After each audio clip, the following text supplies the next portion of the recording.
యావత్ భారతదేశాన్ని బాబాసాహెబ్ రథాన్ని బౌద్ధ రథాన్ని ముందుకు తీసుకుపోతూ ప్రబుద్ధ భారతాన్ని నిర్మాణం కోసం కృషి చేస్తున్న మన జాతీయ అధ్యక్షులు చంద్రబోధు పాటిల్ గారిని వేదికను అలరించాల్సిందిగా మనవి చేస్తున్నాము.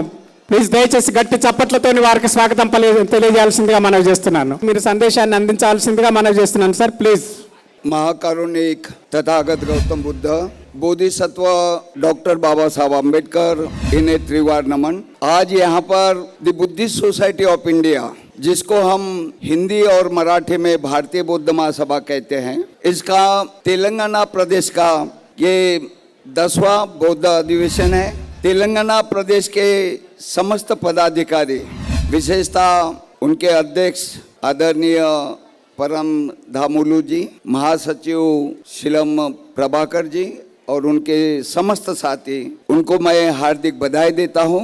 उसी प्रकार इस कार्यक्रम के सफलता में आप सभी का जो सहयोग है, बौद्ध उपासक उपासिकाओं का, उनका भी मैं हार्दिक अभिनंदन करता हूं। पिछले सेशन में मुझे अपनी बात रखनी चाहिए थी, लेकिन समय के अभाव में मैं इस सत्र का थोड़ा अतिक्रमण जैसे हो गया है। जो हमारे अतिथि हैं उन्हें बोलना चाहिए, लेकिन मैं अपनी बात बिल्कुल संक्षेप में रखूंगा। अपने पूजनीय भिक्षु संघ, इनका मार्गदर्शन आपने सुना।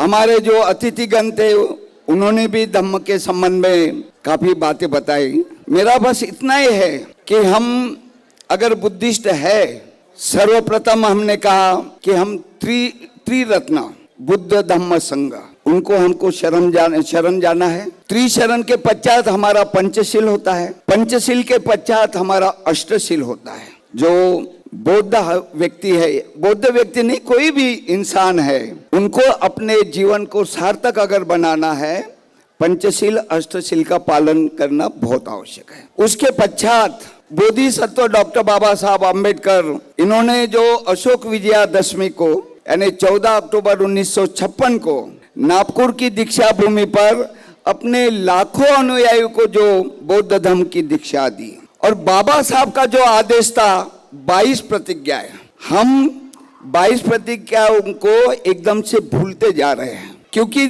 पीढ़ी दर पीढ़ी हमारे सर के ऊपर जो संस्कार बचे हैं वो संस्कार को हम नहीं छोड़ पा रहे हैं। लेकिन अगर बाबा साहब के आप अनुयायी है, धम्म को अगर मानते हैं, बुद्ध धम्म को मानते हैं, तो बाबा साहब की 22 प्रतिज्ञाएं, उसका पालन करना आपको आवश्यक है। तभी मैं कहूंगा कि आप सही मायने में, और आज ये संकल्प लेकर जाइए। यहाँ पर इतनी बड़ी संख्या में हमारे बौद्ध उपासक उपासिकाएं और कई प्रदेशों से यहाँ पर आए हुए हैं, तो उन्होंने संकल्प लेना चाहिए कि मुझे बाबा साहब की 22 प्रतिज्ञाओं का पालन करना है। उसमें सब है, पंचशील भी है, अष्टशील भी, सभी चीज है। और जो हमारा पीढ़ी दर पीढ़ी जो चलते आ रहा, उसको नकारने का भी आदेश बाबा साहब ने दिया है। बाबा साहब कहते हैं आज मेरा पुनर्जन्म हुआ। पुनर्जन्म मतलब कोई दूसरे जन्म नहीं गए, लेकिन जो संस्कृति इतने वर्षों से जो आ रही थी, उनको बाबा साहब ने एकदम त्याग दिया, और इसलिए कह रहे कि मेरा ये नया जन्म है, यानी आज से मैं जो है भगवान बुद्ध के जो मार्ग है उसके उनका अनुसरण करूंगा। बाबा साहब किसी के सामने झुके नहीं, वे सिर्फ तथागत गौतम बुद्ध को शरण गए। तथागत गौतम बुद्ध को उन्होंने नमन किया, समझ रहे ना।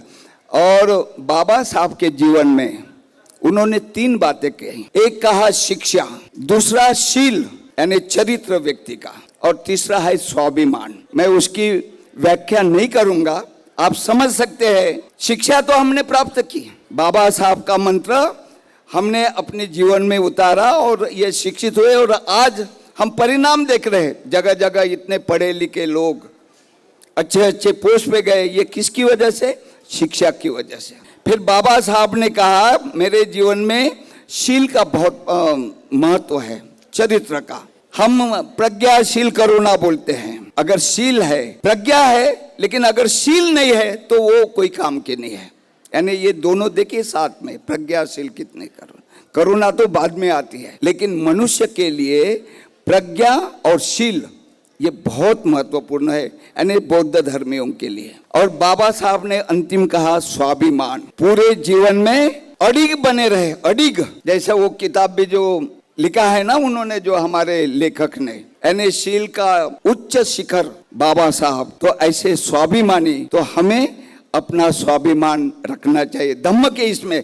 मैं राजनीति की इसमें तो नहीं कहूंगा, क्योंकि राजनीति में स्वाभिमान बनाकर कोई रह ही नहीं सकता, राजनीति कर ही नहीं सकता। लेकिन धम्म के इसमें हर एक प्रत्येक व्यक्ति ने अगर बाबा साहब के अनुयायी है, बौद्ध धर्म में के अनुयायी है, तो ये बाबा साहब की 3 बातें, शिक्षा, शील और स्वाभिमान। अंत में the Buddhist society of India आज हमारे बीच में बाबा साहब के पुत्र माननीय भीमराव अंबेडकर जी, हम एक मंच पे आए। आपको विदित है, हम पिछले वर्ष से जो 17 अक्टूबर 2021 में सर्वप्रथम हम उत्तर प्रदेश के मेरठ में एक मंच पे आए, और वहां पे हमने एक आह्वान किया लोगों को कि अब हमारे बीच में कोई मनमुटाव नहीं है, कोई गुट नहीं है, हम इकट्ठा आए हैं।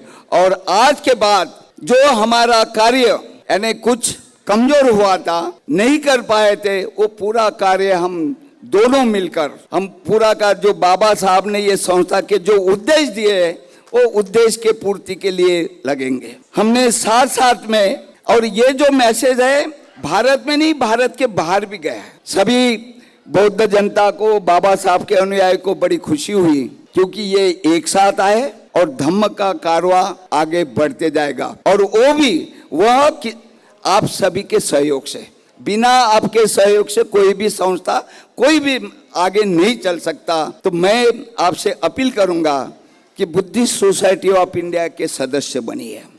जगह जगह अपने ग्रामीण हो, तहसील हो, जिला हो, हर स्तर पे अपने बुद्धिस्ट सोसाइटी की शाखा, जिसको हम भारतीय बौद्ध महासभा करते, ये बाबा साहब की बनाई हुई संस्था है। जब हम बाबा साहब के अनुयायी कहते हैं कि उनके बनाई हुई संस्था को साथ देना आप सभी का, हमारा तो दायित्व है ही, क्योंकि जिम्मेदारी है हमारी, लेकिन उसी के साथ साथ ये आपकी भी जिम्मेवारी है, क्योंकि ये संस्था सिर्फ पदाधिकारियों के लिए नहीं है, आप सभी के लिए है। तो मैं बस इतना ही कहूँगा कि बाबा साहब ने जो धम्म के प्रचार प्रसार के लिए ये संस्था का गठन किया, बुद्ध तथागत गौतम बुद्ध को हमको दिखाया, नहीं तो हमें नहीं पता था। इसी भारत भूमि में सिद्धार्थ गौतम का जन्म हुआ, बुद्धत्व प्राप्त हुआ, पूरा धम्म भिक्षु संघ का निर्माण हुआ, 45 वर्ष उन्होंने धम्म का प्रचार प्रसार किया, लेकिन हम उनके वंशज,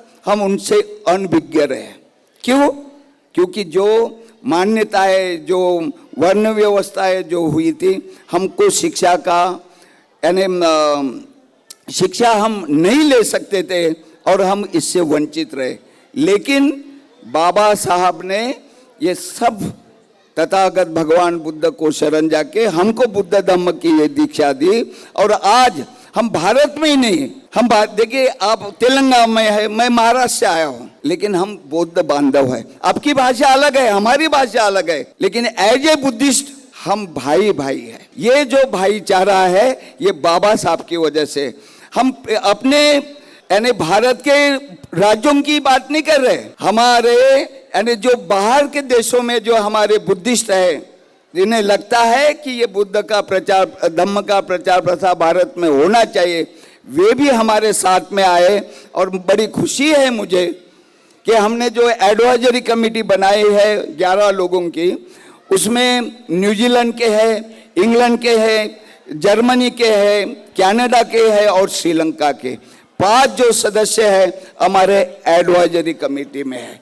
तो ये जो आज जो बुद्धिस्ट सोसाइटी है वो इंटरनेशनल स्तर पर हमारी पहुंच गई है। इतना तो काम किया है। जो पहला उद्देश्य है बाबा साहब का, भारत में ही नहीं भारत के बाहर बौद्ध धर्म का प्रचार प्रसार करना, वो हमने एक तो अचीवमेंट हमने कर लिया है। धीरे धीरे बाबा साहब के जो उद्देश्य है इस संस्था के, उसके पूर्ति के लिए आपके सहयोग से हम पूरा करने का यही संकल्प करते हैं। और मुझे यहाँ पर आमंत्रित किया और बहुत अच्छा ये सम्मेलन आप सभी, ये तेलंगाना प्रदेश के समस्त साथियों के, हमारे उपासिकाओं के सहयोग से जो आप संपन्न होने जा रहा है, बहुत बड़ी तादाद में यहाँ पर आए हुए हैं। मैं देखता हूँ, मैं अभी भीमराव जी से यही कहा था कि हमारे इधर, चाहे नागपुर है, महाराष्ट्र की बात कह रहा हूँ, जहाँ पे लंच हुआ सब लोग भोजन करके चले जाते हैं, लेकिन मैं आपको धन्यवाद दूंगा कि आप देखिए भोजन होने के पश्चात बड़ी संख्या में आप यहाँ पर बैठे हुए हैं, उसके लिए साधुवाद। तो मैं अधिक समय नहीं लेते हुए, मुझे जो यहाँ पर सम्मान दिया गया है उसको धन्यवाद देते हुए, आभार प्रकट करते हुए मेरे 2 शब्द समाप्त करता हूँ। नमो बुद्धाय, जय भीम। సమాంతర భారత్ టీవీని సబ్స్క్రైబ్ చేసుకోండి. మరిన్ని అప్డేట్స్ కోసం పక్కనున్న గంట నొక్కండి.